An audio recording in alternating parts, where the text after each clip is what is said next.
just being dominated in the eastern U.S. by a huge dome of warmth and sinking air. So really from D.C. to Reno, Nevada, there's nothing going on, but there's a lot of storminess in the west and flooding rains well below normal temperatures, snow levels very low in the mountains, and avalanches will be the story for the next couple of weeks in the west. But that storminess will gradually migrate eastward, and that'll bring a couple storms in here later this week, and perhaps episodes of storms, some severe weather, really for about, from late Friday and Saturday right in to next week around here. And the warmth will hang on too. Now this warmth in perspective, warmest March temperature since 2007. But it will likely have the longest stretch of temperatures above 70 since 1910. We had about 2 weeks in 1910 in March where we had temperatures in the 70s and 80s, and we may get close to that the way the data is looking tonight. And with overnight lows in the 60s for several nights, warmest March nights since 1990. We will definitely take that. Record warmth likely tomorrow, likely on Thursday. There you see the records of 79, 78 respectively, set in 1995.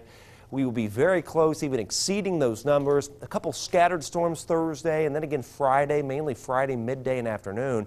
And, you know, we will watch Friday evening and Saturday for at least some severe weather potential. There's still some question marks there, but it still looks like somewhere in that St. Patrick's Day time period, we may get some severe storms. A strong little wave comes out of the Rockies, and episodes of storms even into next week. But tomorrow, mostly sunny. Kind of windy tomorrow, wind gusts up to 30 miles an hour, 78 Rochester, 80 Lafayette, 81 Attica, again record-breaking levels, 80 at Pine Village. Still warm Thursday, clouds will bubble up. We'll see a few very widely scattered storms, only 30% coverage, upper 70s to right around 80 degrees. But the overall weather pattern, you can see the big ridge with the warmth we've got in place tomorrow. Now, I think as the Gulf opens up a lot, couple little disturbances, little impulses eject from that trough in the Rockies. That'll pop a few little scattered storms Thursday, and then Friday midday, Friday afternoon.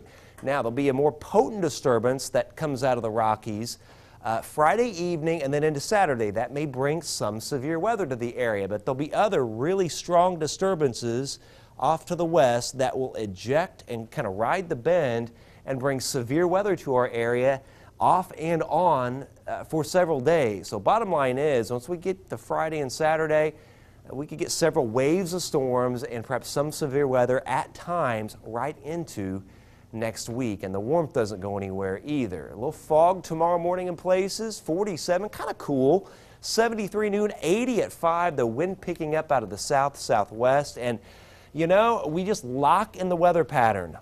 Little waves of storms, highs upper 70s to near 80, lows near 60, 62 degrees. And looking at some of the data tonight, Dan, there are some computer models that are getting into territory I don't think we've ever been as forecasters, because they're keeping the warmth locked in into early April. And if that happens, that'll be some of the warmest, one of the warmest Marches we've seen on record. So we'll keep an eye on that. Let's hope that happens, right? Okay, well, and I did ask you yesterday, can we bump up that 6